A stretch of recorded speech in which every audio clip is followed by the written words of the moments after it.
Tchaikovsky's Sixth Symphony. That's the second movement. I've been in love with that symphony for a very long time, since college, probably. It has so many great themes and such a beautiful structure. Everything about it, the orchestration is beautiful. And that particular movement always caught my ear because, of course, it's at the point in the symphony where there's supposed to be a movement in three. And it feels like it's in three. It's got that waltzing feel to it. But then suddenly when you start either moving your body or maybe counting along with it, you realize, wait, that's not in three at all. It's in five. The whole movement's in 5/4. But he has this magic ability of writing a melody that still feels just like a waltz. And I've always found it very compelling. And so I decided to write an arrangement for the jazz orchestra of this movement. But of course, there's a number of challenges with that. In this particular version, I didn't really deconstruct it all that much. I kept a whole lot of Tchaikovsky's original material and orchestrated it for the jazz orchestra and added a rhythm section. So that meant a few things. It meant that in order to stop it from being too long, I had to cut some things, move some things around. And of course, I wanted to have some improvisation. So I needed to figure out how to incorporate that as well.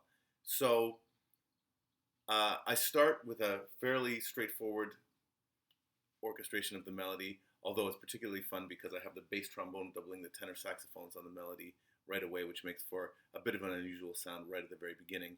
And then I hand it off almost immediately after the first time through that melody. I hand it off to the rhythm section only to sort of set up that color and that expectation in this piece that this is going to be a jazz piece. They get to play it like a piano trio a little more loosely.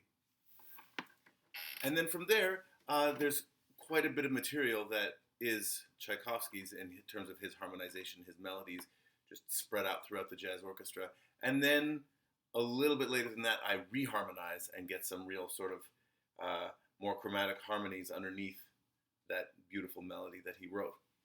And then I thought, okay, well, there's several sections of this piece, and I probably can't use them all, or at least use them all in full. So I actually decided to use some of the secondary themes as backgrounds for improvisation.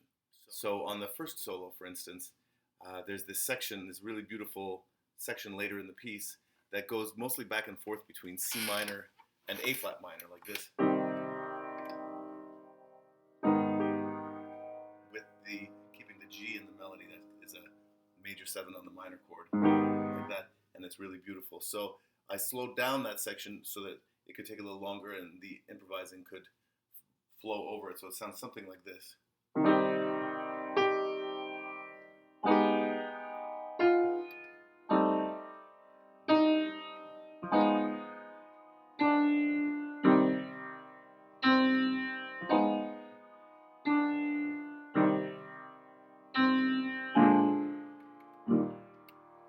Like that. So some of the solos are based on that. And there's another section later where I also do the same thing. I take the section of music and expand it so that there can be an improvised solo on it.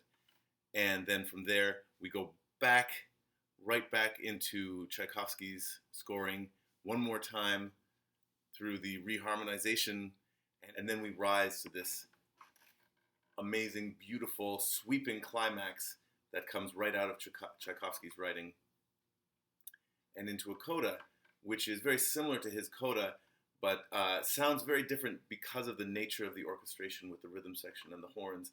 Has a very different sound to it. And then we end, of course, with the beautiful power of the trombones on a major triad. There's nothing much better than having some trombones go. And we end our version of Tchaikovsky's Sixth Symphony, the second movement. I hope you enjoy it.